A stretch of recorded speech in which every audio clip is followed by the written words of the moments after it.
one. Take it. I spent a lot of time developing this presentation. You know, a target market is a critical decision that every business needs to make. Your value proposition, your offering to clients, your ability to not just pursue clients, but your ability to be instrumental in the clients' lives and actually help them answer difficult questions will very much depend on your ability to articulate, define for yourself who that client is. Everything that we've been talking about so far, particularly your strategy, applies to a target market. What may be a competitive advantage in one target market may be a huge disadvantage in another. Size is an advantage in many markets, but in some markets it's quite the opposite. You know, saying that you're the largest boutique is usually not something that works very well. Budgets and abilities usually are a competitive advantage, but there are situations in which they're not. So you can't really answer a lot of the very important strategic questions until you actually answer the question of who is the client that we serve and service. It's kind of interesting to watch the evolution of the industry, and in my mind, our industry follows somewhat of a progression that's typical for service industries in general, particularly relatively new service industries. For me, at least here, it's good to reflect on the fact, and Tim literally is one of the founders of the industry, that the notion of independent financial advice is a relatively new notion. Most advisory firms statistically, like when we do our survey of the industry, were founded somewhere between 92 and 98. Like that, if we look for when was your firm founded, the most firms kind of fall in that interval. There were many firms that were actually founded in the 2000s as well, 2004, 5, 6, 7. There are many firms that actually have less than 20 years of history. So this is a relatively new industry. I joined this industry in 1998. At the time, financial planning was the prevalent firm. Wealth management was essentially non-existent as a term. I think that appeared a little later, gained prominence. Actually, there were a lot of ads on the news. I remember in 98, 99, there were Super Bowl ads about providing financial advice and financial planning. Guess who was airing them? American Express? Yes, they actually did have ads. That's not who I was thinking of, but they were running ads, continue to do so. It was AXA Advisors, actually, of all people. AXA Equitable, the life insurance company, was probably the most active, sort of, at least in advertising itself, as financial planning. Point being that this is a relatively new service that gradually became more understood and better accepted by consumers in general. Consumers today still struggle a little bit, if you were to do a random survey of people on the street, still struggle a little bit with the notion of what's financial advice, who needs an advisor, what's financial planning, who needs a planner, what's the difference between planning and advice, what is wealth management. Those kind of terms and terminology are difficult to define. And consumers are not yet quite aware of what this is, but they're becoming increasingly aware, if that makes sense. Even industry insiders may argue for days about the distinction and the difference between comprehensive financial planning and wealth management, and if there is one or there isn't. But that's besides the point. What I do want to emphasize, though, is that in the early days of any market, particularly service markets, generally speaking, it's enough to open your doors. There's some pent-up demand for that service. There's a number of people who realize that I need to work with someone to help me on those issues, and I'm not quite so sure what they do, but that doesn't matter to me that much. As long as they're in that business and they're one of the few providers, I want to do that. I can say from experience, I've noticed that I watched this happen, for example, with boxing gyms. At some point in time or another, boxing gyms used to be this sort of rough and tumble place where only troubled kids go, and generally speaking, general population would never walk into one. But all of a sudden, somewhere around 2009, 2010, people started using boxing as kind of a general way of staying fit and exercising, not necessarily fighting, but training like boxers. You know, using the punching bags, the speed bags, and jump ropes, and all these kind of fancy things that we do. And then all of a sudden, it went from a market where there were only 1 or 2 gyms in the entire Seattle-Tacoma area, mostly in the Tacoma area, to all of a sudden there's all kinds of gyms. And as long as your doors were open and you had a couple of punching bags, you probably had some clients coming in. Actually, there were a lot of people who knew nothing about boxing, never boxed in their lives. They were actually opening boxing gyms and being reasonably successful with that. So the early days are days of availability. There's very little reason to define who your target market is, because you, generally speaking, can get away, if you will, with being a generalist. sense? My son, who is moving to LA, stole my car, so I had to buy a new one. I didn't steal it, I gave it to him. So I had to buy myself a new car, and so I was literally at a car dealership last week, shopping for a car, and I distinctly remember the first time I bought a car, because I really have only owned, not 3 cars, I used to only have owned 2 cars, I drive them until they die, so this was my third. I remember buying my first. You know, you probably remember that experience as well. What happens? You walk into a dealership, you don't know anything. I mean, hey, you have no idea what you're looking for, shopping for, you have at least I didn't. You're kind of mortified, but you need something. Someone is nice to you, a salesperson most likely, and you find yourself kind of at their mercy and you can't help yourself. You know they're a salesperson, but they're nice to you and they seem to offer at least some information and be helpful. So next thing you know, you're buying, the sunroof and most of all the extended insurance, which I think I still own on my first car, even though that car has really been there for many years. But it sounded like a wonderful idea to buy that 20-year insurance on that Volkswagen Jetta. So I got it. So in other words, you don't know what you're doing, you're easily taken advantage of, and you're really, really grateful if anyone gives you any amount of attention. Now, when you're on your 3rd, 4th, 5th purchase, the same happens when you buy a house, or whatever you do, even when you get a haircut. You start being a much better consumer. So now you know the questions to ask, you know the information to seek, you know how to prepare, you know where the Kelly Blue Book is, you know what extended warranty is and why not to buy it. In other words, consumers become more sophisticated. And as they become more sophisticated, their criteria go up, and the competition that arises out of that sophisticated consumer is dramatically different. The same is true in financial advice and financial planning. Increasingly, consumers start to recognize and realize what good advice looks like, what are the credentials and experience they're looking for in an advisor, what are the technical skills that they require. They may become incredibly sophisticated in actually shopping for a financial advisor. We have some clients that are specializing in working particularly in the multifamily office space, and in that kind of a rare upper levels of the market, most clients tell us that consumers arrive to them with an RFP process, very similar to institutional clients of the past. They have lengthy number of questions that we want to know, that they send the RFPs very openly to multiple providers across the country, and they go through a very competitive process of vetting out, very often with the help of their own trusted advisors, including CPAs and attorneys that are engaged in the process. And that's very characteristic for the $200–300 million client rather than a $2–3 million client. But notice the level of sophistication increasing causes the market to become more specialized. As competition intensifies, the need to differentiate increases. And that really is my point. Is as we become more competitive as an industry, we are gradually going to find ourselves more needing to differentiate and very explicitly differentiate. Today, on most advisory firm websites, read something along the lines of, we specialize in working with corporate executives, business owners, and other wealthy family, and generally speaking, anybody who will give us a call. I'm obviously exaggerating, but read a random selection of websites, and you'll find that they essentially say, hey, whoever you are, there's a place for you here, don't worry about it, just give us a call, as long as the assets are right. But my proposal to you is that as markets develop and competition intensifies, just being in business is not going to be enough, and just being large is not going to be enough. Consumers will increasingly seek someone who understands their needs. How do I know things like that? Well, look at other professional services markets. Accountants today, when they compete not just on the size of the firm and the talents and experience of their CPAs, but they also heavily compete on niches. This is why Moss Adams, who I quoted as an example, when you look at Moss Adams' website, they very quickly start talking about the niches they serve, and you can see sort of on the picture that they specialize in some things. Because clients in Moss Adams want to know that you're not only just a good tax CPA, but also you have experience working with wineries.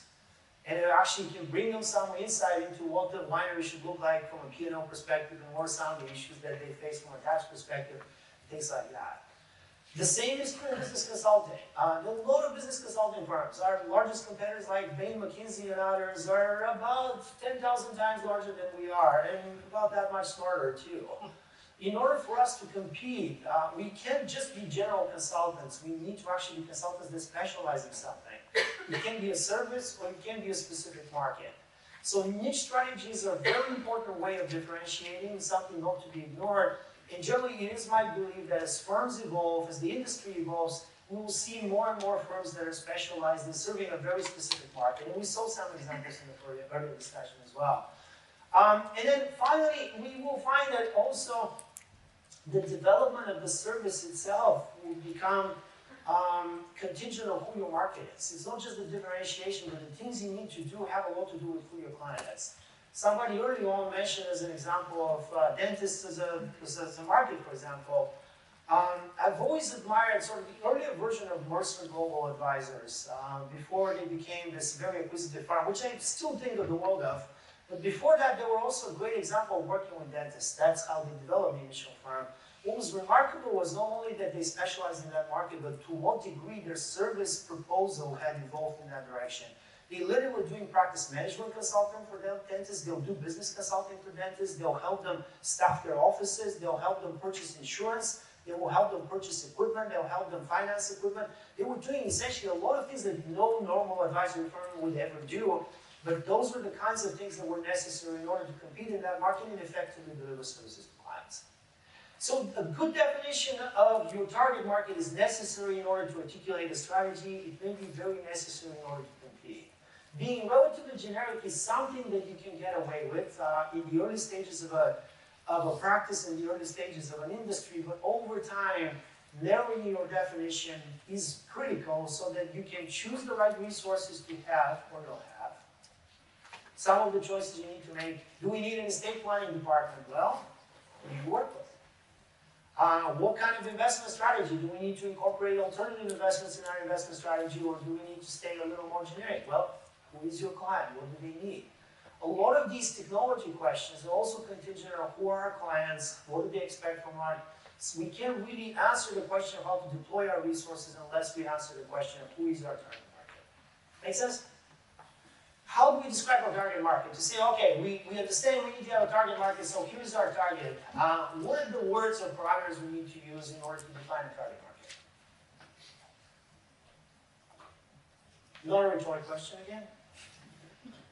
It's a sincere chance of burning 25 calories. Who are they? Where are they? What do they do? Who they are, great. Where are they? Great. What do they do? Also great. Wow, great ones. So notice, who they are is kind of a very general, so we probably want to break it down a little bit. But one definition of markets is also going to be geographic in many cases. Actually, Susan gave us an example of that. In their vision, they're implicitly defining the market. It's going to be, initially it was the North Bay area, and now it's the West Coast. So you're defining the market you serve along with creating a vision. Tim also provided another example. Implicitly, the leading firm in the industry, implicitly, that's the country, potentially internationally as well down the road too. So some definition of geography probably is part of your target market definition. Why is what they do important? If you're an industry specialist, and all the examples you gave from Moss Adams, you can get more refined there. Very much, yeah. The most Adams examples, you got to remember, accounting firms tend to serve as business-to-business kind of contracts. So you are a business and so is your client. Your client is an organization rather than a family. And who they are, what business they are in is probably quite defining for who they are. It may or may not be the case for a client in terms of their identity may or may not be derived from what they do. It may be derived from what they do, it may be derived from their beliefs, it may be derived from organizations that they belong to. It may be defined by a lot of things, but one of the likely definitions may be what is their profession, what is the source of their wealth. Business owners are going to be different than business executives. Second, third generation are going to be different that way too. All kinds of very interesting definitions of target market throughout this room. Nicole, do you mind if I put you kind of on the spot? If you tell us a little bit about what Varys does and who the target market for Varys is. Sure. So we're a firm that basically 100% focused on impact investing. So that's in some ways a very niche market, but at the same time we're a national firm. But we've really made a conscious decision to really only focus there. And that's really been since the beginning of the firm in 2007. And so, you know, we, I think, have gotten in recent years really strict about that, where we had, you know, a couple of clients in every office who wasn't opposed to that, but who worked with us for different reasons. And we really have found that just doesn't work. And so people who really intentionally want to have change in the world with their wealth. Is who we work with. Fantastic. So entirely driven by not necessarily where they are even geographically or what sort of walk of life they are, but it's really what they believe in, what they're passionate about. You said that you had some clients that were not exactly impact investors, but you kind of had them. But you said it didn't work. What didn't work? What is the result of having clients that don't fall in your target market? They're just asking for different things. Often you had, so the institutional clients that were that way. Often someone on a board, for instance, was really convinced their colleagues that they really wanted to be in impact investing. And as that board changes over, that belief isn't as held, and so they're kind of like, why are we here? I mean, and that could not just be about impact, but about anything. It's, they choose firms for really specific reasons, and if those reasons are not, doesn't follow through to the decision makers, basically, whoever they are, regardless of the board, then it's not a sticky client. Fantastic. So client relationships that are not part of your target market may not be as sticky. They may force you into decisions that are exceptions, so they destroy your operational efficiency. They may impact your profitability because of service. And I will tell you from experience, and I get it, unfortunately, a little too much experience, more than I would have liked. I will tell you that a lot of your problems, both compliance, operationally, and unhappy clients, are mostly going to come from the ranks of clients you shouldn't have had in the first place that don't meet your target definition. For quite some time, I was one of the owners of an organization called Fusion Advisor Network. We had about 300 advisors that were part of our organization, so collectively they serviced well over about 240,000 accounts. So there were a lot of retail clients that were part of this. And whenever there were complaints, formal or so, whenever there were issues that arise, if you look at the client base, guess what portion of the client base was generating the most complaints and the most issues? The bottom decile, yeah, definitely. They were mostly clients that we should have never had in the first place. They were the smallest client relationships. They didn't fit the process. They didn't fit what the business was built for. They didn't fit the advice that the advisors were providing. They were an exception.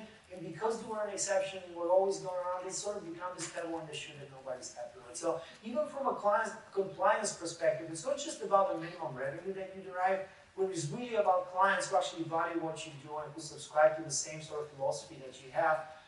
Those are the clients that you're going to have the best relationships with, and those are the kinds of clients that probably you will experience the least problems with. Now, in defining your target market, every firm will make its own decisions about how dogmatic they can get or want to get.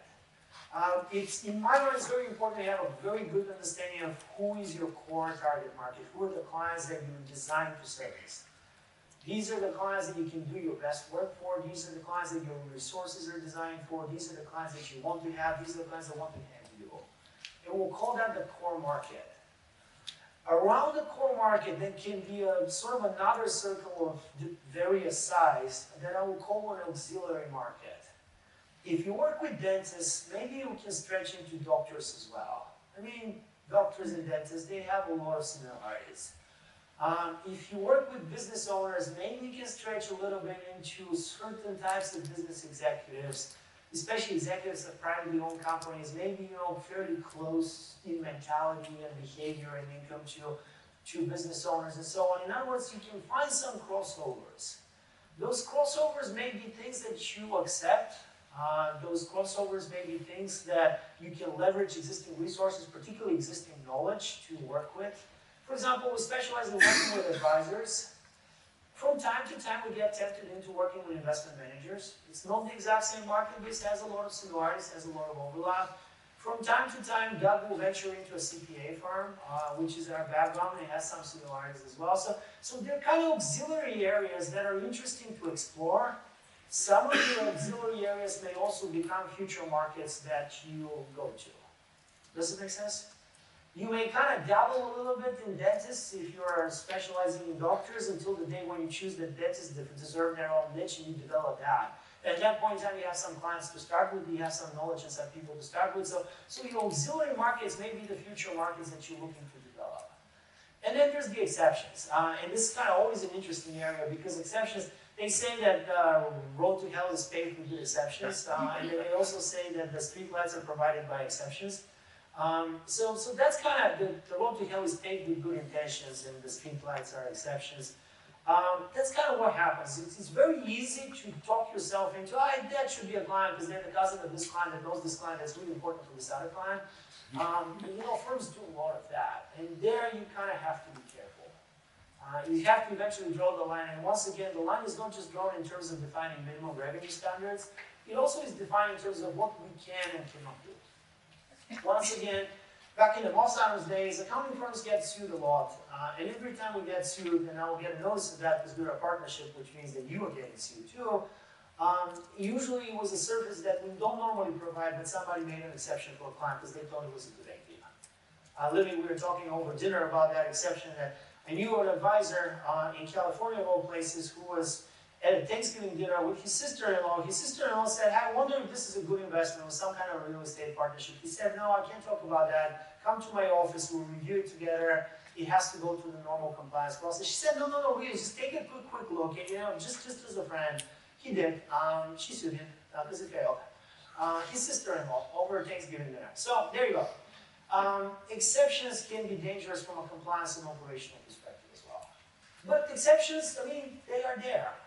There are reasons to have them. They're just the exception shouldn't become the rule. Make sense? In some of your cases, more so than others, it's a big deal to choose a target market. You can't go forward without choosing a target market. Not pointing any fingers, but there's kind of a lot to be thought about there, Northeast as well. Because without choosing that market, you may have a hard time figuring out who you need to hire and where you need to go there. And it's kind of a very important question, well, how do you choose a target market? Michael Porter may be suggesting kind of a way of thinking about the target market, but I would very much invite you to do more than just the standard evaluation of what has the richest clients or what has the largest potential. Look at potentially multiple categories of evaluation. What is the current size and revenue potential of that market? But very importantly also, what's the growth potential? For example, Nirvana, and you guys, maybe you should be talking about this rather than me. Tell us a little bit about Nirvana. What's happening? Where's Nirvana? Obviously, it's clear where Nirvana is, but what's happening with Nirvana? So we kind of grew up with the Microsoft effect. So as Microsoft blew up, we did too, and a lot of our clients came from that, including one very large, influential client in the Microsoft world.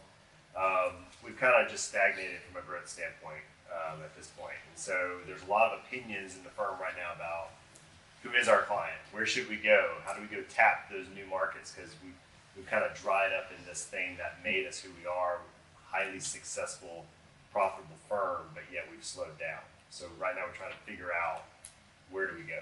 Exactly, and yeah, true story actually. 80s, 90s, and early 2000s, Microsoft created as many as 27,000 millionaires. 27,000 millionaires, many of them, most of them actually in the Puget Sound, the Seattle, Bellevue area. So the Seattle economy benefited tremendously from that expansion, and there were several firms in Seattle that really captured that market and grew to a tremendous size on the strength of that market. Some names that Tim would remember that, some names that in 2003, 2004 would represent top 10, top 20 firms in the country, not so much anymore. Somewhere around 2002, 3, 4, after the NASDAQ crash, Microsoft changed its compensation philosophies and stopped giving as much stock options. They were not as richly rewarding as before. The stock also wasn't growing as fast as before. So that process kind of didn't stop entirely, but slowed down to ground to a halt. I think these days it has restarted again, but back in those days, kind of between 2002, 3, 4, and 2012, 13, 14, Microsoft wasn't generating that level of wealth. In addition to that, the market became fairly established. RIAs in Seattle are fairly large, competitive, well-developed, and firms that relied on that market couldn't capture that market anymore. And for one reason or another, some of those firms, not to point the fingers, missed the Amazons of the world and other technology companies because they're very different. Amazon is not Microsoft. Their compensation practices are dramatically different. The demographics of their employees are dramatically different. Even their geography is a little different. And every little place has its own idiosyncrasy in terms of who goes where and where they don't go. In Seattle, if you're on the east side, you don't go into the city of Seattle because there's no parking in Seattle. You can't really go there because it's paid parking. And of course, people from Seattle don't go to Bellevue because there's just really no good restaurants there or anything interesting to do. So there you go. But every market may have its own sub-markets that you kind of have to be local to understand. So some issues there. I guess all I'm trying to say is there's an example of a very sizable market that's not growing. So evaluate if the market is growing. Take a look at, can we leverage the services that we already provide in that market? Do we have the right tools to address that market?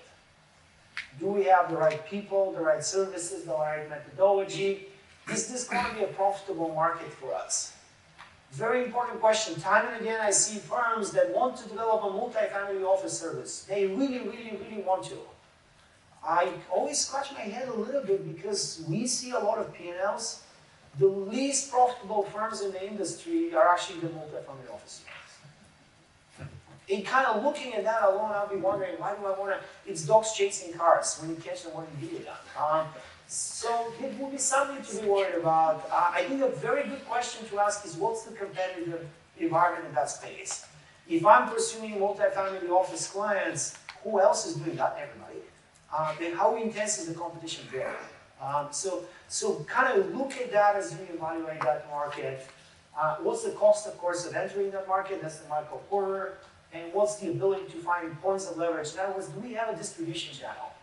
Are we somehow connected to something that will allow us to quickly expand? Make sense? In other words, perform kind of some sort of evaluation like this. This is meant to be an example. By no means definitive. You don't actually have to believe me when I say how low average in these markets. It's not like somehow I have the ability to super objectively assess these markets. I kind of quickly wrote things down.